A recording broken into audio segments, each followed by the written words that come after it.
La place Saint-Pierre a été réalisée au XVIIe siècle par un des grands architectes de la période du baroque qui s'appelait Gian Lorenzo Bernini, le Bernin, qui a levé 286 colonnes et piliers ici.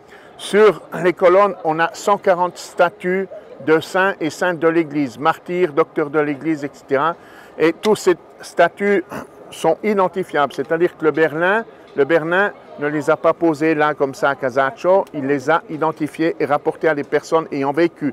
Donc elles ont tous un nom, derrière il y a une petite plaquette de cuivre qui indique le nom et plus ou moins la période de sa vie. L'obélisque qui est au centre de la place arrive à 40 mètres de haut sous la croix, pèse 280 tonnes et a été dressé ici par un architecte toujours d'origine suisse qui s'appelait Domenico Fontana. Je vais vous dire deux mots de la garde suisse avant de partir dans la basilique Saint-Pierre, encore vu qu'il y en a beaucoup qui m'ont demandé. Mais il faut être suisse, avoir fait son école de recrue dans l'armée suisse, avoir une taille minimum d'1,74 m, donc c'est pas très grand, mais c'est pas tout petit non plus.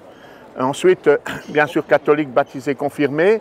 Vous devez avoir un certificat fédéral de capacité ou une maturité. Donc il faut quand même une certaine préparation intellectuelle, même si on ne vous demande pas un diplôme universitaire, de bonnes connaissances générales, une capacité d'accepter une forme militaire, parce que la garde suisse, c'est le corps d'armée du Vatican, donc c'est des militaires avec des grades militaires et tout ce que ça implique au niveau de discipline, etc.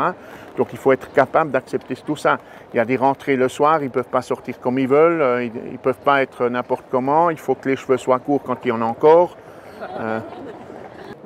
Ça, c'est le balcon central. C'est là que, une heure après l'élection, le pape est accompagné pour se présenter. Alors on était là, on attendait, et quand le cardinal Torrent, un Français, nous a annoncé « Habemus Papam », nous avons un pape, en disant son nom de baptême, Georges Bergoglio.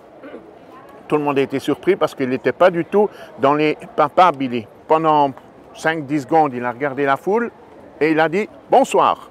Alors ça a surpris tout le monde parce que ce n'était pas habituel.